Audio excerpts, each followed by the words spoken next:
আসসালামু আলাইকুম। Engineer next BD চ্যানেলে আপনাদের সবাইকে স্বাগত।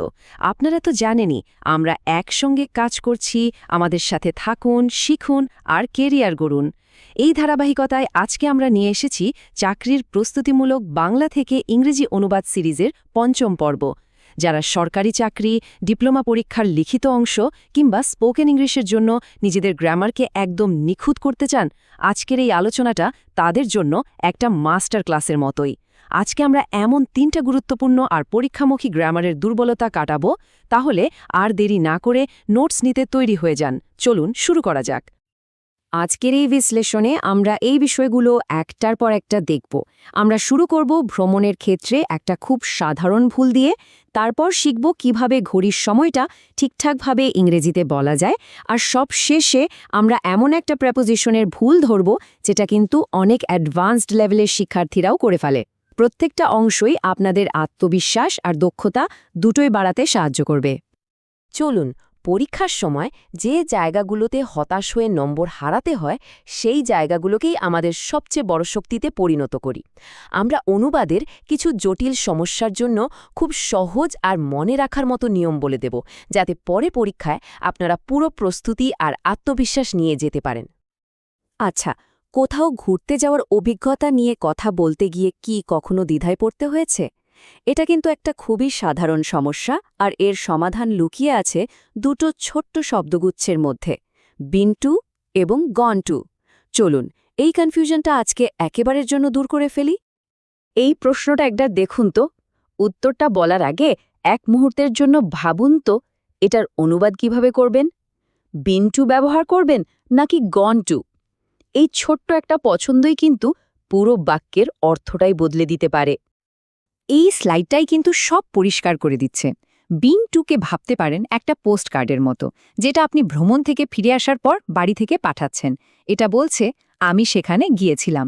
অন্যদিকে গন টু হলো একটা আউট অফ অফিস মেসেজের মতো, মানে আপনি এখনও সেখানেই আছেন। যেহেতু আমাদের প্রশ্নটা একটা অতীত অভিজ্ঞতা নিয়ে, তাই বিন টু এখানে একমাত্র সঠিক উত্তর। তাহলে এই হলো সঠিক উত্তর।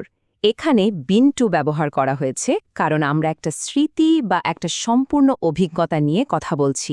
এই ব্যাপারটা শুধু পরীক্ষার জন্য না, বরং ভ্রমণের ব্যাপারে যে কোনো সাধারণ কথোপকথনের জন্য কিন্তু খুব জরুরি। আর দেখুন, এখানেও ঠিক একই নিয়মটা আবার ব্যবহার হতে দেখছি আমরা। যতবার এই ধরনের বাক্য দেখবেন, নিয়মটা আপনার মাথায় ততটাই গেঁথে যাবে। জায়গাটা কক্সবাজার হোক বা কুয়াকাটা, নিয়ম কিন্তু একই থাকছে। বেশ, আমরা তো একটা দ্বিধা দূর করলাম, এবার চলুন ঘড়ির কাঁটাটাকেও আয়ত্তে আনি। ইংরেজিতে সময় বলাটা অনেক সময় বেশ জটিল মনে হতে পারে, কিন্তু আমি আপনাদের এমন একটা সহজ পদ্ধতি দেখাবো যা এটাকে একদম পানির মতো সোজা করে দেবে। এই টু শব্দটাকে একটা তীরের মতো ভাবুন, যা পরের ঘন্টার দিকে ইশারা করছে। যখন আপনি সময় বলার সময় টু ব্যবহার করেন, তার মানে আপনি পরের ঘন্টার দিকে এগিয়ে যাচ্ছেন। আমাদের উৎস থেকে এই উদাহরণটা দেখুন, 6 minutes to 10। আপনি কি মিনিটের কাঁটাটাকে 12র দিকে এগোতে দেখতে পাচ্ছেন? এই টু শব্দটা আমাদের ঠিক এটাই কল্পনা করতে সাহায্য করে। আর এটা কিন্তু শুধু আলাদা আলাদা মিনিটের জন্য নয়। এই নিয়মটা এ কোয়ার্টার টু 10-এর মতো সাধারণ ফ্রেজের ক্ষেত্রেও একইভাবে কাজ করে। যুক্তিটা একদম একই, আমরা 10টা বাজার 15 মিনিট আগে আছি। এখন চলুন আয়নার উল্টো দিকে তাকাই। যদি টু সামনের দিকে ইশারা করে, তাহলে পাস্ট পেছনের দিকে তাকায়। আমরা পাস্ট ব্যবহার করি এটা বলার জন্য যে কোনো ঘন্টা বাজার পর ঠিক কত মিনিট পার হয়ে গেছে। এই উদাহরণটা দেখুন, 15 minutes past 4। এর মানে হল 4টা বাজার পর 15 মিনিট পার হয়ে গেছে। একদম সহজ। ঠিক আছে, এবার পরবর্তী অংশের জন্য একটু মনোযোগ দিন। আমরা এমন একটা প্রেপোজিশনের ভুল নিয়ে আলোচনা করতে যাচ্ছি যা পরীক্ষায় বারবার আসে এবং খুব সহজেই মূল্যবান নম্বর কেড়ে নিতে পারে। এটা আয়ত্ত করতে পারলে আপনি অন্যদের থেকে এক ধাপ এগিয়ে থাকবেন। এই বাক্যটা নিয়ে একটু ভাবুন তো। যেহেতু এখানে একটা তুলনা করা হচ্ছে, আপনার মস্তিষ্ক হয়তো আপনাকে বলছে ফ্যান ব্যবহার করতে, তাই না? ইংরেজি তো সাধারণত এভাবেই কাজ করে, কিন্তু এটা হলো সেই ব্যতিক্রমগুলোর একটা যা পরীক্ষকদের খুব পছন্দের। উত্তরটা একদম পরিষ্কার এবং এর কোনো নড়চড় নেই। প্রেফারেবলের সাথে সবসময় টু বসে, মনে রাখবেন প্রেফারেবল টু। এই নিয়মটা মাথায় একদম গেঁথে নিন। এবং এই হলো তার সঠিক অনুবাদ। উদাহরণটা একটু নাটকীয়, কিন্তু ঠিক এই কারণে এটা মনে রাখার জন্য এত ভালো। পরের বার যখনই প্রেফারেবল শব্দটা দেখবেন, এই বাক্যটা মনে করলেই আর ভুল হবে না। আমরা যাতে সব কিছু কভার করেছি তার নিশ্চিত করতে চলুন বাকি অনুবাদগুলো দ্রুত একবার চোখ বুলিয়ে নিই। এখানে কিছু মজার বিষয় আছে, যেমন ম্যানকাইন্ড আর শুনে একটু অদ্ভুত লাগতে পারে, কিন্তু ম্যানকাইন্ডকে টিম বা ফ্যামিলির মতো একটা কালেকটিভ নাউন হিসেবে ব্যবহার করা যায়।